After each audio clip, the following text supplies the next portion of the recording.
everyone and welcome to the Anime Zillia, and thank you for joining me as we break down yet another anime intro. This time we'll be analysing the Black Clover opening 13 intro. Now, with the series of Black Clover, I am only familiar in terms of the manga series. I have not watched a single episode of the anime, so this intro would be my first kind of introduction into the anime world of Black Clover. It's something I've wanted to get into, but I've never really had the time to do so. So I thought, hey, we're going to look at the intro, we're going to break down the visuals, the music, and see what kind of events are going to take place or could take place. Now, if you're an anime-only watcher, I will not be spoiling any events that happens in the manga, because I am up to date in that front. I'll be giving you my thoughts and opinions as if I was looking at this intro with fresh, brand new eyes, telling you what I personally would feel is going to happen based on what happens and what occurs and what key elements are used to help get us as the audience, when we first see it, enticed and excited and hyped for the events to come. So first and foremost, I want to talk about the music. The music in this intro is phenomenal. The song called Grandeur by the artist known as Snowman, I have to take my hats off to it. Absolutely amazing song. But with the word grandeur meaning something that possesses a high quality or state of being grand, I like this, because the song of the title links in to the series of Black Clover itself.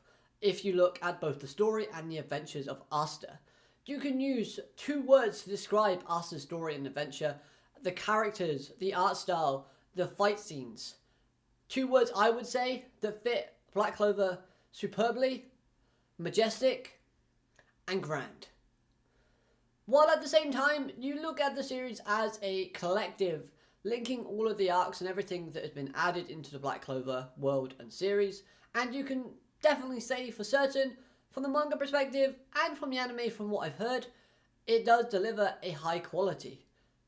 So the word grandeur from the opening, the music, it links with the series very nicely, and I like it when they have that sort of connection in the intro with the show. But moving on to the actual key visuals and what they display.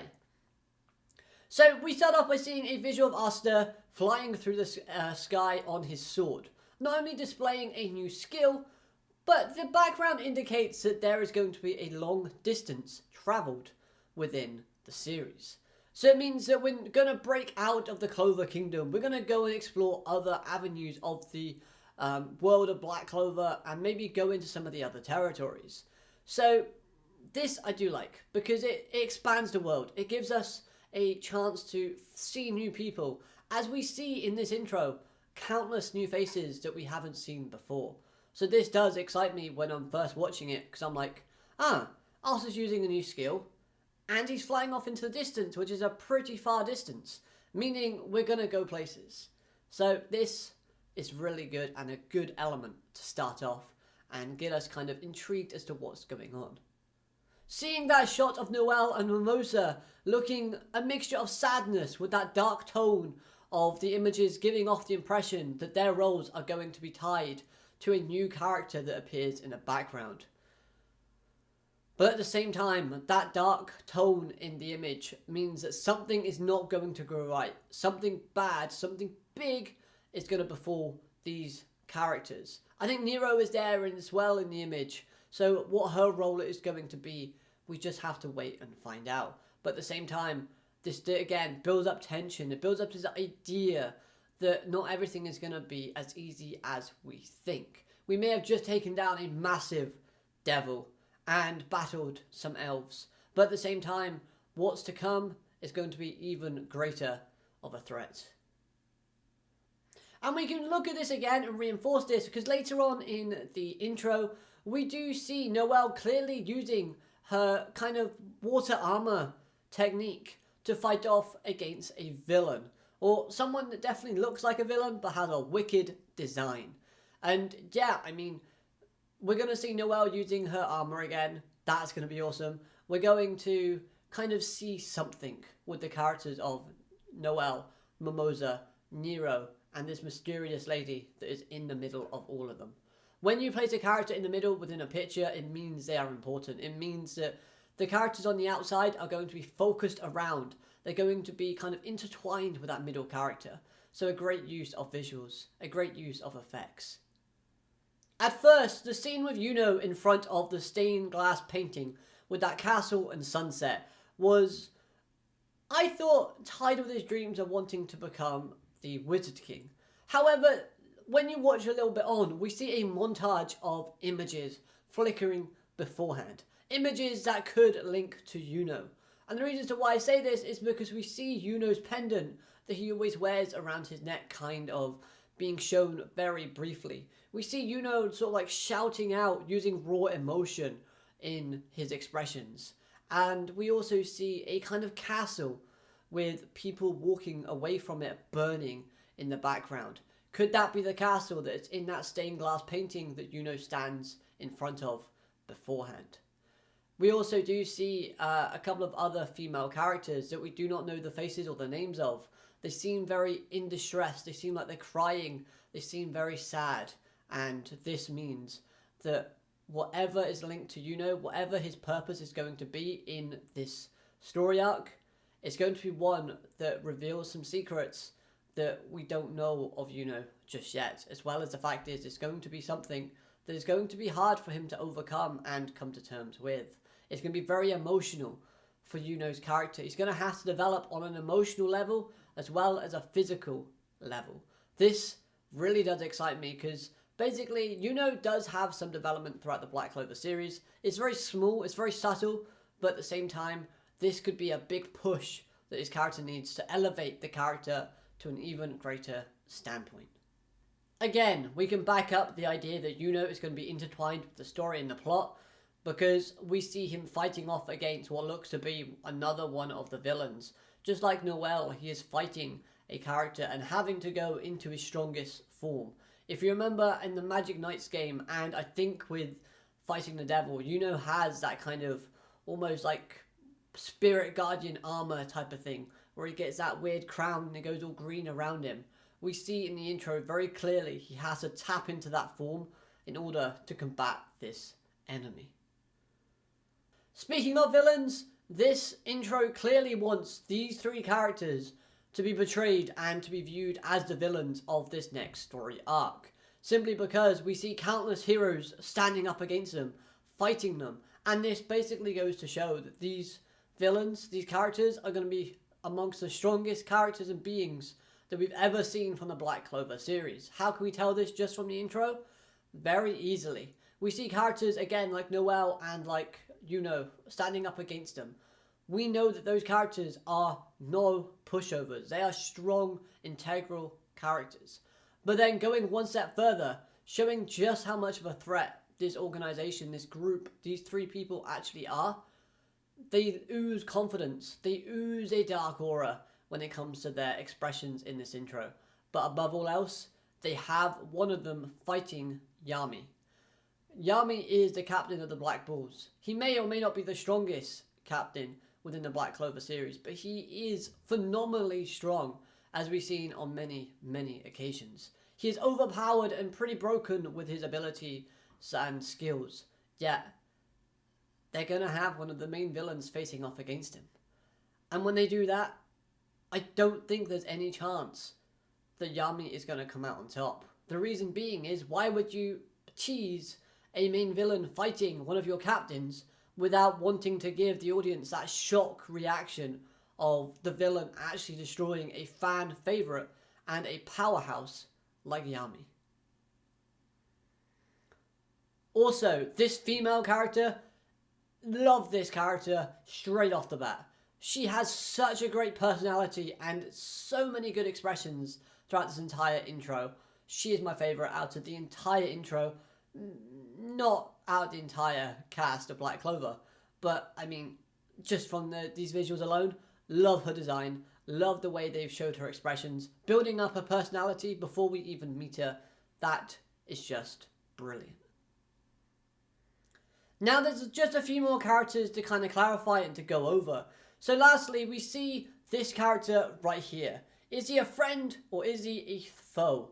With an ability that looks like this, it's got a kind of sinister aura and vibe. His character does not look very friendly. So it does raise the question of, is he going to be an ally Or is he going to be an enemy? Because at the moment in time, the visuals and this opening are making us believe that he's going to be someone that is going to be on the side of evil.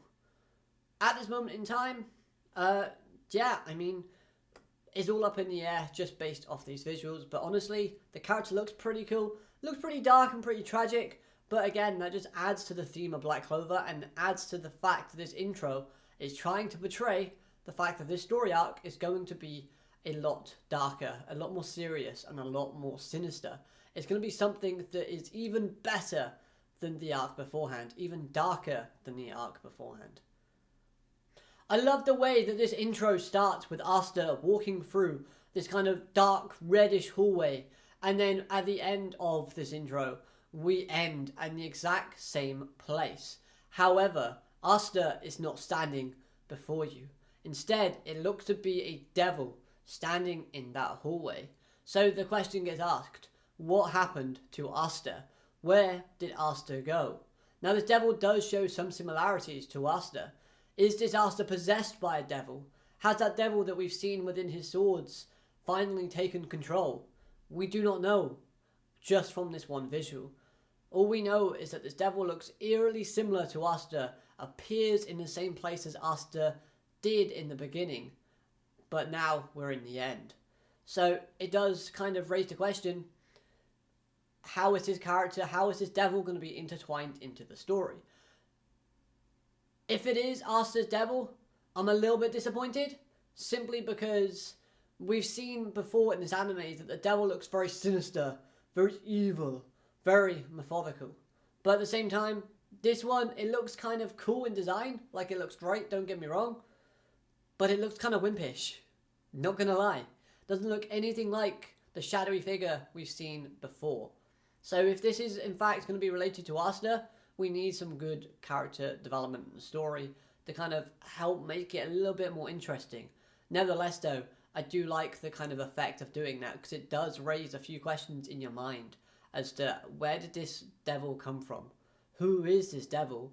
And why is he in the same place that our protagonist was in at the very start, now that we're at the end? Is Asta going to have to kind of go full devil mode, because we can see that he does use those sort of anti-magic powers where he gets one wing? Is he going to get both, and that's going to be the form that he takes? We have to wait and find out. This creates a lot of intriguement, a lot of tension, but at the same time, a lot of hype, and it builds up the desire to want to go into the episode and find out. So overall, I did think this was a very effective opening, as you do get excited thanks to both the visuals and the music. The music pairs very nicely with the visuals in help creating a different atmosphere, whether that's making it a dark, more sinister, kind of serious atmosphere or tone, or showing off the jolly adventure side of things, like with the first kind of opening few shots, where we have Asta flying through the skies. So yeah, all in all, this was a great opening. Now, there were a few negatives about this from my personal opinion. Again, I've not seen the anime, so this was one of the, my first introduction, so to speak, into the world of Black Clover's anime. And I have to say, I'm a bit put off by Asta. Not gonna lie. I mean, I know he's buff, and I know he's strong, but this guy looks like he's just been eating black balls, instead of just like, training. He's a chunky lad. And I hope it's not like that in the actual anime, because I haven't watched an episode. I've just watched this intro. But yeah, that's my main criticism, is Asta's sort of chunkiness. But hey, apart from that, him looking rectangular, it could be worse, couldn't it? So then I leave you with this question. Now that I've mentioned the fact that this intro contains a mixture of sadness, darkness, desire, pain, and kind of freedom and adventure, do you think our heroes are going to rise up to fight the challenge, or will they fall into the pits of despair thanks to these three villains that are being shown? And what do you think of the opening in general? Do you enjoy it, or do you find that there's a better opening from the Black Clover series? Nevertheless, if I missed anything out, make sure to let me know down in the comment section below. Try not to spoil anybody if you are a manga reader and you know what happens. But above all else, like the video if you did, and subscribe for more anime intro analysis videos. But apart from that, I hope you all have an amazing day. Alligator, Matt done it. Goodbye.